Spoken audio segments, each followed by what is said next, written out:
ओम शांति। आज बाबा के 14 जनवरी 2025 के साकार महावाक्य। अव्यक्त मास चालू है। स्मृति सुसमर्थी दिवस 18 जनवरी बहुत जल्दी हम मनाने जा रहे हैं। पूरा ही महीना हर मुरली में विशेष ब्रह्मा बाबा के ऊंचे ते ऊंचे पुरुषार्थ का हम बच्चे दर्शन भी कर रहे हैं। स्पष्ट दिख रहा है कि बाबा का क्या पुरुषार्थ था। और आज भी बाबा डबल इंजन बनकर, बाप दादा डबल इंजन बनकर के हम आत्मा रूपी बच्चों को वही पुरुषार्थ की प्रेरणा दे दे करके ऊंचा उठा रहे हैं। आज की मुरली में ब्रह्मा बाबा का सबसे पहला अहम पुरुषार्थ उनकी ऊंचाइयों को छूने के पीछे का सीक्रेट, आत्म अभिमानी स्थिति बाबा एक्सप्लेन कर रहे हैं कि जिस प्रकार से ब्रह्मा बाबा ने शुरू में जब बाबा की पधरामणी हुई उसके कुछ समय के बाद बनारस में जाकर के बाबा ने कूट कूट कर आत्मा का पाठ पका किया। वही आत्मा का पाठ कि आत्मा कितनी सूक्ष्म है।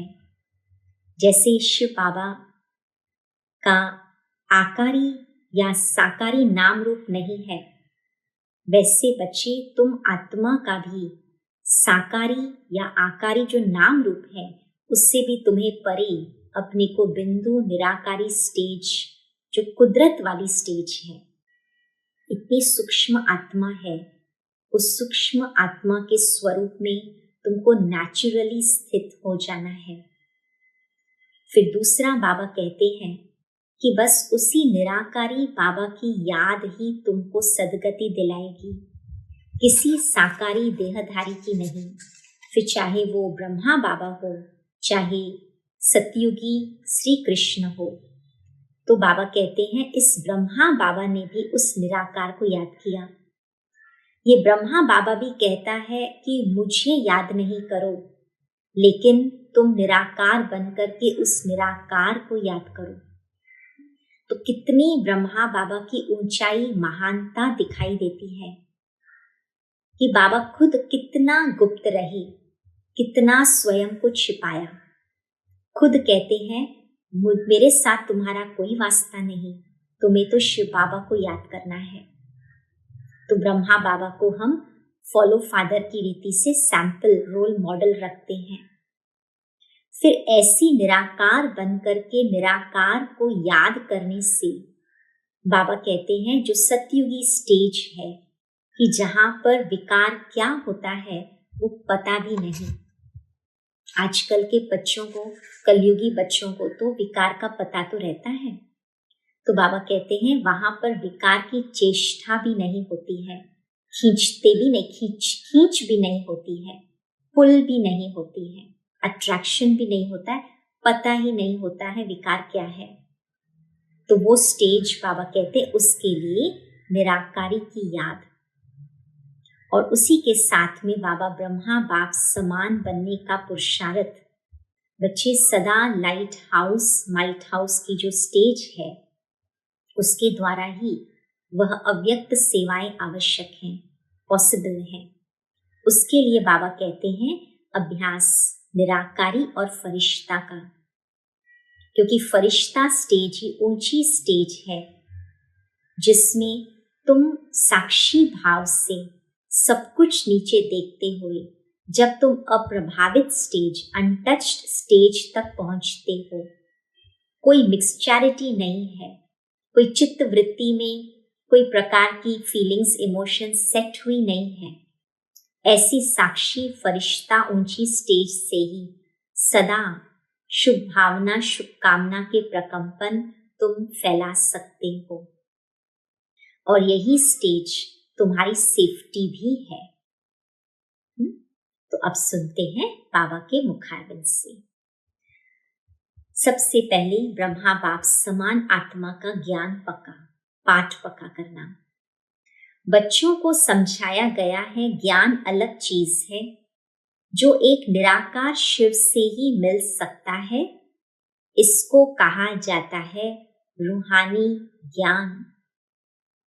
तो जब बाबा ये कहता रूहानी ज्ञान, तो रूह भी अपने रूहानी स्टेज में सेट है। बच्चे जानते हैं उनको कहा ही जाता है निराकार।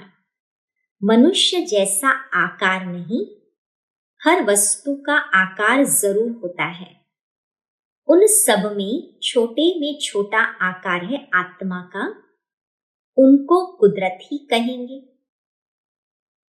आत्मा बहुत छोटी है जो इन आंखों से देखने में नहीं आती है।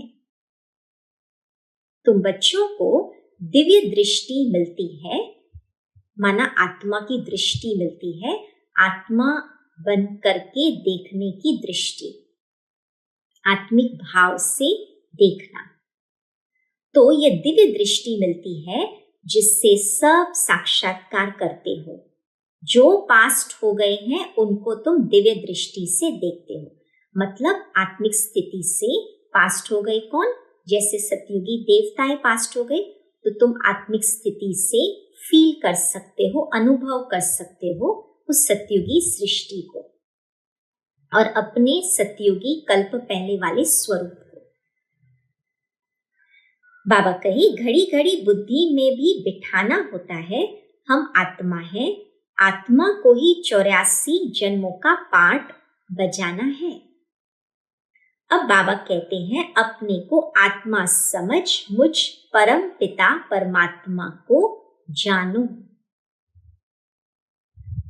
और याद करो। पहले जानो, आत्मा समझकर पहले मुझे जानो, मैं कौन हूं, कैसा हूं, और फिर याद करो।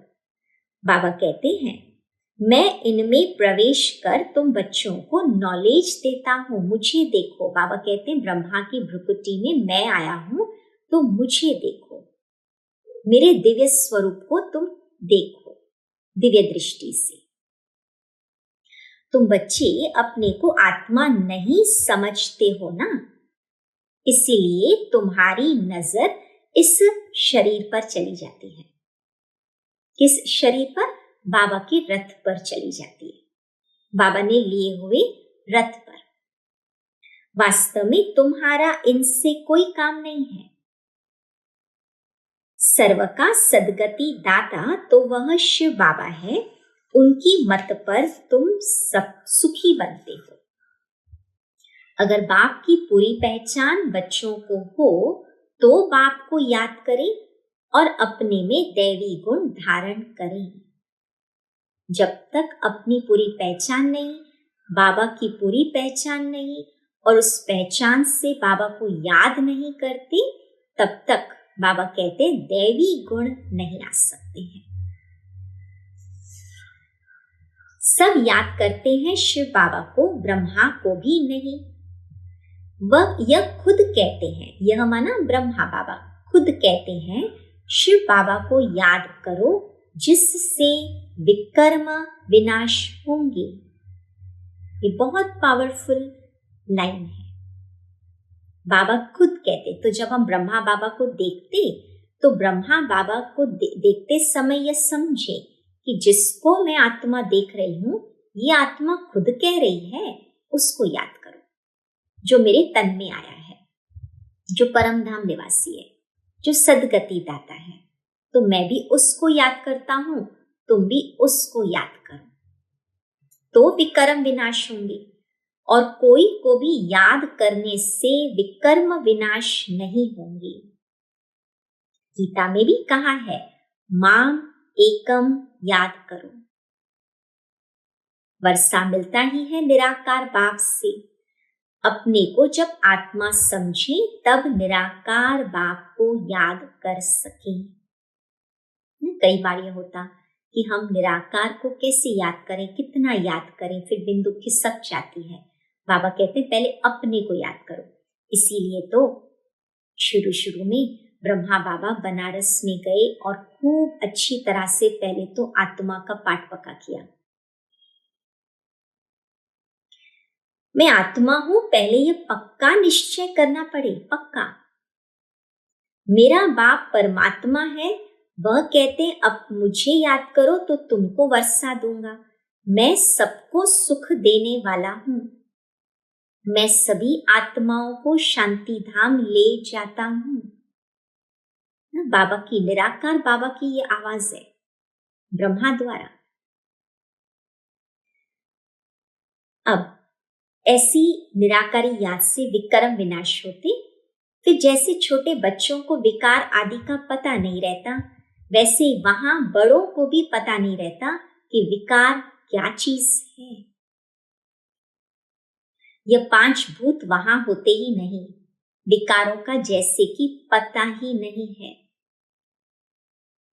जैसे कोई चीज के लिए कहते हैं ये तो मुझे पता ही नहीं क्या चीज है, बाबा कहते वहां पर तुम विकारों के लिए भी कहेंगे पता ही नहीं क्या चीज है, विकार तो होते ही नहीं है। काम की चेष्टा भी देवताओं के सतयुग में नहीं होती है, विकार होते ही नहीं। अभी रात है तो सब विकारी है। तुम चांद और इतनी रात है जो इस समय पर आत्माओं को निर्विकारीपना क्या होता है वो पता ही नहीं है, विकारों का ही पता है। तुम जानते हो रात दिन होते ही हमारे सब विकार चले जाएंगे, पता नहीं रहता कि विकार क्या चीज है। 5 विकार हैं भूत। अब बाबा विकारों को भूत क्यों कहता? क्योंकि वो हावी करते हैं, वो हमें अपने वश कर लेते हैं और परवश कर लेते हैं, और आत्मा अपने भान में नहीं रहती है और विकार ओवरटेक करके और कर्म कराते हैं। काम का भूत, क्रोध का भूत, देहाभिमान का भूत भी होता है। हाँ, कोई में जास्ती भूत होते हैं, कोई में कम होते हैं। तुम ब्राह्मण बच्चों को पता है, अभी बाबा ने ज्ञान दिया है, तुम्हें पता है यह 5 बड़े भूत हैं।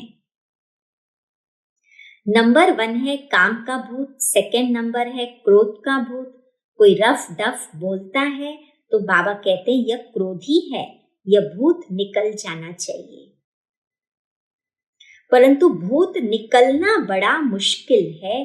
क्रोध 1-2 को दुख देता है, मोह में बहुतों को दुख नहीं होगा। जिसको मोह होगा उनको ही दुख होगा। इसलिए बाप समझाते हैं बच्चे इन भूतों को भगाओ, मना फोर्सफुली डिटर्मिनेशन के साथ में आत्मा अंदर परखे ये भूत है, क्योंकि तुमने जाना तो है, बाबा कहते हैं अब तुम उसको भगाओ। उसको तुम शांति से कहोगे नहीं आओ, ऐसे नहीं, तुम्हें थोड़ा फोर्स से समझ करके बस झटके से ये नहीं भगाओ। हर बच्चे को विशेष पढ़ाई और दैवी गुणों पर अटेंशन देना है। कई बच्चों में तो क्रोध का अंश भी नहीं है, कोई तो क्रोध में आकर बहुत लड़ते हैं।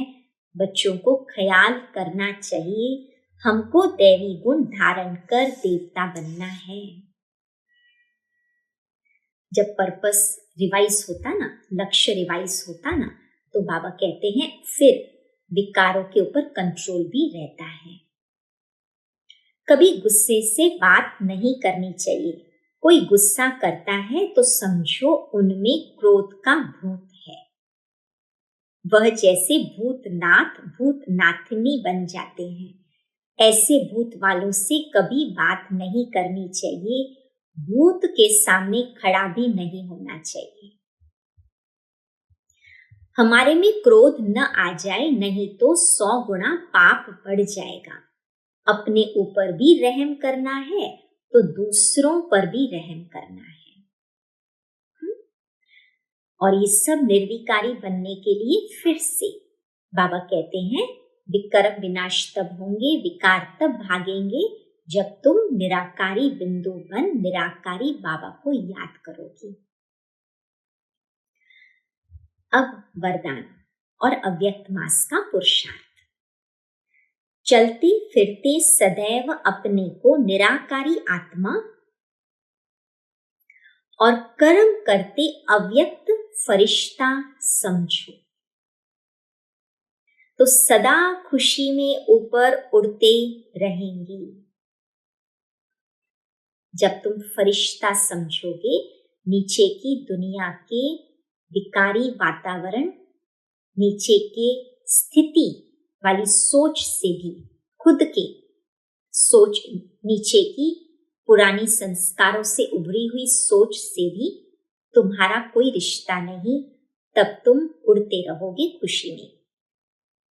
फरिश्ता माना ऊंची स्टेज पर रहने वाला। इस देह की दुनिया में कुछ भी होता रहे, चाहे बाहर की दुनिया में, चाहे अंदर में दैहिक संस्कार भी इमर्ज होते रहे, लेकिन साक्षी होकर सब पाठ देखते रहो। उससे भी साक्षी हो जाओ कि ये संस्कारों से मेरा कोई रिश्ता नहीं है। नहीं, बाबा कई बार कहते हैं, बच्चे ये संस्कार तुम मेरा कैसे कह सकते हो, ये तो द्वापर युग के संस्कार है, रावण के संस्कार हैं। तो साक्षी होकर के सब पाठ देखते रहो, सकाश देते रहो। सीट से उतर कर सकाश नहीं दी जाती। कौन सी सीट? निराकारी या फरिश्ता। ऊंची स्टेज पर स्थित होकर वृत्ति दृष्टि से सहयोग की, कल्याण की सकाश दो। उस समय तुम्हारी लाइट और माइट भ्रुकुटी से निखरे, मिक्स होकर के नहीं। माना नीचे की सीन्स के कनेक्शन में संकल्प जो इमर्ज होते हैं, उस संकल्पों का स्वरूप बन करके नहीं। तब किसी भी प्रकार के वातावरण से तुम सेफ रह सकते हो। बाप समान अव्यक्त फरिश्ता भव के वरदानी बन सकते हो। इसी के कनेक्शन में बाबा स्लोगन भी देते, याद बल द्वारा। याद बल कौन सा? निराकारी फरिश्ता स्टेज। दुख को सुख में और अशांति को शांति में परिवर्तन करो। सकाश दो। अपनी शुभ भावना, शुभकामना, श्रेष्ठ वृत्ति, श्रेष्ठ वाइब्रेशन द्वारा किसी भी स्थान पर रहते हुए मनसा द्वारा अनेक आत्माओं की सेवा तुम कर सकते हो। इसकी विधि है लाइट हाउस, माइट हाउस बनना। इसमें स्थूल साधन, स्थूल चांस व समय की प्रॉब्लम नहीं है। सिर्फ लाइट माइट से संपन्न बनने की आवश्यकता है। और मैं तो आत्मा हूं ही संपन्न, तो उस संपन्न स्टेज से ऑटोमेटिक फिर शुभ भावना, शुभकामना के प्रकंपन जाते रहेंगे। तो बाबा कहते सीट से नीचे नहीं उतरो। तो चले आज का पुरुषार्थ। अटेंशन।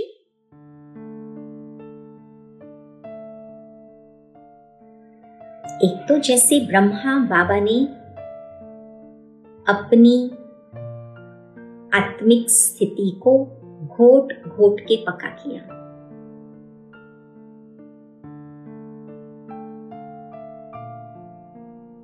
मैं आत्मा भी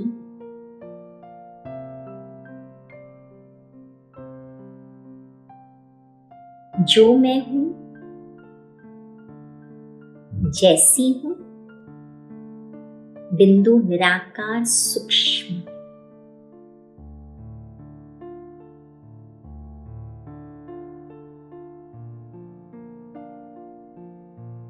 यही स्टेज से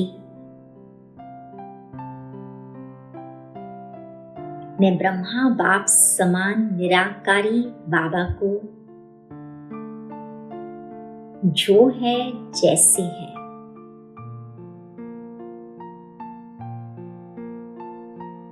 उनको पहचान कर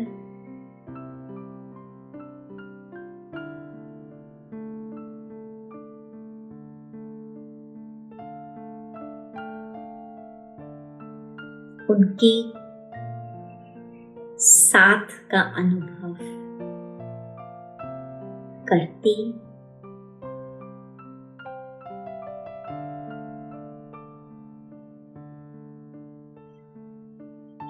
उनके समान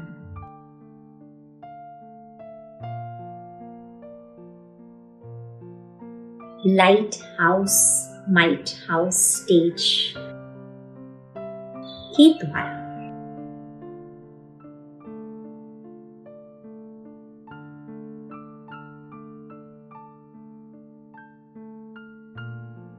निरंतर शुभ भावना, शुभकामना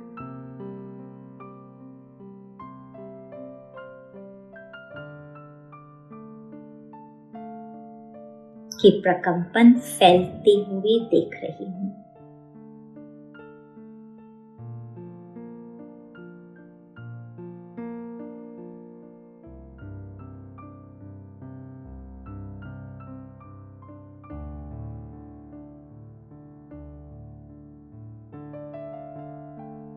ब्रह्मा बाप समान अपनी ऊंची stage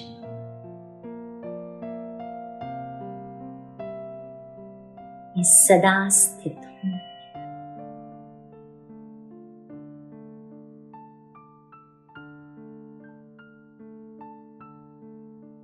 Shanti. Thank you Baba.